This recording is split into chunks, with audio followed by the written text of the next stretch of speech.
वृंदावन में भांडेर वन में कन्हैया जी भी गाय चराने आते थे।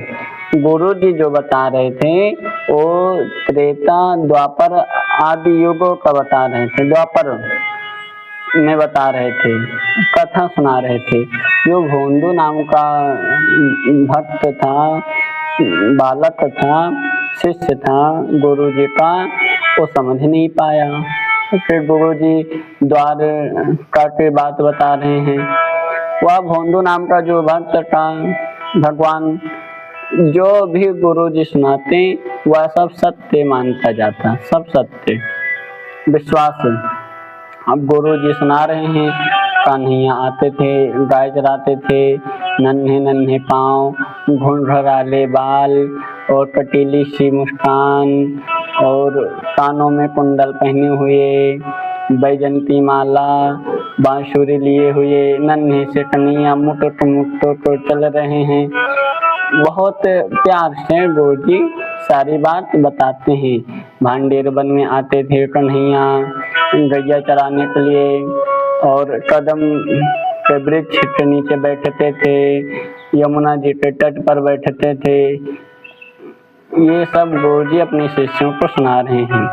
भोंदू नाम का जो भक्त था, शिष्य था, वो समझा कि कन्हैया जी गाय चराने आते हैं भांडेर वन में, कदम के वृक्ष के नीचे बैठते हैं, यमुना तट पे बैठते हैं। पर उसने सोचा सभी को मिलते हैं, हमसे नहीं मिले, गुरु जी को मिले, शिष्यों को मिले, हमें क्यों नहीं मिले। वो भोंदू जो था शिष्य, वो नहीं जान पाया कि गुरु जी द्वारका की बात बता रहे हैं। वो समझा कि नहीं, आते हैं और सभी मिलने जाते हैं, सभी से मिलते हैं, गुरु जी से मिलते हैं और जो भी गैया चराने जाते हैं सभी से मिलते हैं। भोंदू इतना भोला, इतना सज्जन, वो नहीं समझ पाया। फिर अपने मन से बोलता है, ऐ भोंदू, तू ढूंढा नहीं कन्हैया जी को, तूने खोजा नहीं, तो खोजता तो पा जाता, पर तूने खोजा नहीं अपने आप से, भोंदू बोलता है। फिर बोलने के बाद में चल दिया। जब प्रातः काल हुआ, गुरु जी कथा सुनाकर हटे गए, फिर गाय चराने के लिए गया। पूरा भांडीर वन खोजा, वहाँ देखा नहीं मिले कन्हैया प्रथम दिवस।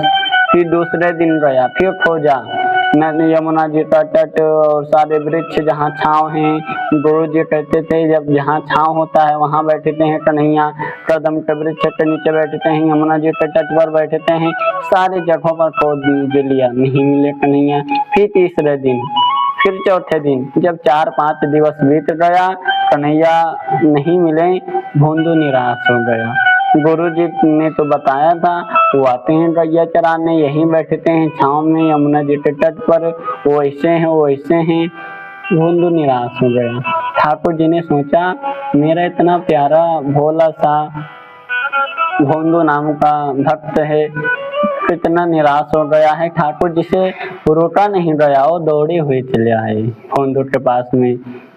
और जैसे भोंदू ने देखा, मोर का पंख, बैजंती माला, नन्हे नन्हे पाँव, घुंघराले बाल, कानों में कुंडल, ठाकुर जी दौड़ते हुए नन्हे से बालक आ रहे हैं, उनके पीछे तमाम सी गैया आ रही हैं और भोंदू वृक्ष के नीचे निराश बैठा हुआ था। जिससे भोंदू ने देखा, इतना खुश हो गया, इतना खुश हो गया और ठाकुर जी से रहा नहीं गया, आकर भोंदू के पास भी बैठ गया। भोंदू ने कहा, कहाँ थे हम, इतने दिन से आपको हेरे रहे थे, गुरु जी ने बताया था आप आते हो डेली यहीं, हम इतने दिन से हेरे, आप नहीं मिले। ठाकुर जी ने कहा, हम जानते ही नहीं थे आप हेरे रहे हो। ठाकुर जी में और भोंदू में खूब वार्तालाप हुई। जो भी सरल हृदय से होता है, ठाकुर जी दौड़े हुए चले आते हैं। जब भोंदू और ठाकुर जी बैठे, ठाकुर जी कहते हैं भूख लग गई है, कुछ मिलेगा खाने के लिए। भोंदू वहां से आश्रम से रोटियां लाया था, 2 रोटी लाया था।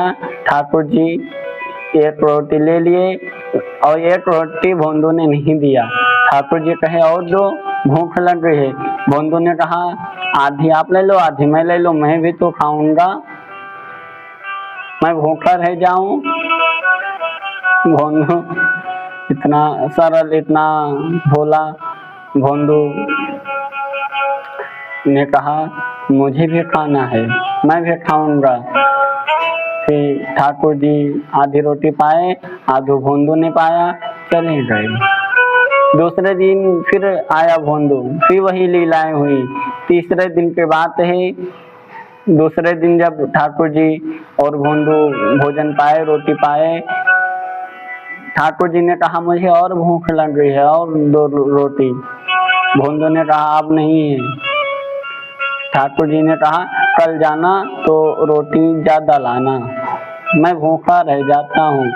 भोंदू ने कहा ठीक है, कल मैं 4 रोटी आपके खातिर, 2 रोटी अपने खातिर, 6 रोटी लाऊंगा। फिर इतना होकर ठाकुर जी और भोंदू चली गई। जब तीसरे दिन आना हुआ, भोंदू 6 रोटी लाने को अन्न मांगा, 6 रोटी मांग गई। 6 रोटी जब मांगा, जो रसोई में बनाने वाले थे उन्होंने कहा भोंदू आज 6 रोटी क्यों ले जाना चाहते हो, आप तो 2 ही रोटी खाते हो, 6 रोटी क्यों ले जाओगे। भोंदू ने कहा भंडारी बाबा कन्हैया आते हैं, श्याम सुंदर आते हैं, ब्रज के लाला आते हैं, गुरु जी ने बताया था ना कि वो आते हैं, कदम के नीचे बैठते हैं, यमुना तट पे बैठते हैं और घुंघराले बाल हैं, बैजन की माला पहने हुए हैं, कानों में कुंडल नन्हे से हैं, वो भी आते हैं, उनके लिए ले जाना है। भंडारी को विश्वास नहीं हुआ, कहा यदि आप जाओ गुरु जी से कहो, गुरु जी कह दे तो मैं तुम्हें दे दूंगा। भोंदू गुरु जी के पास में गया, सारी बात बता दिया। फिर गुरु जी आज मुझे 6 रोटी ले जाना है, वो कन्हैया आते हैं जिनको आप बताते हो, श्याम सुंदर आते हैं।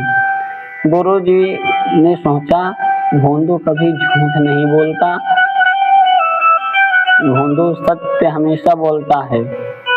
गुरु जी पूछे वो कैसे हैं, तब भोंदू ने बताया मुख पर तेज सा छाया है, जैसे करोड़ों सूर्यों का तेज चमक रहा हो, मोर पंख है, बैजंती माला, नन्हे नन्हे हाथ, घुंघराले बाल, पाँव में पैजनियां, नन्हे नन्हे पाँव, छोटे से हैं और बड़ी तेज है। जब वो आते हैं तो जैसे शीतलता बरसने लगती है, इतना आनंद का अनुभव होता है मानो सारे वन में एक हरियाली सी मच जाती है। बहुत सुंदर हैं, बहुत अच्छे हैं। और गुरुजी जब मुझे और कोई, जब और शिष्य या आप या कोई और जब हृदय से गले से लिपटाता है तो एक ठोस सा महसूस होता है, एक जैसे दर्द होने लगता है। पर जब वो श्याम सुंदर ने गले लगाया तो जैसे मखमली गद्दा, इतना मुलायम शरीर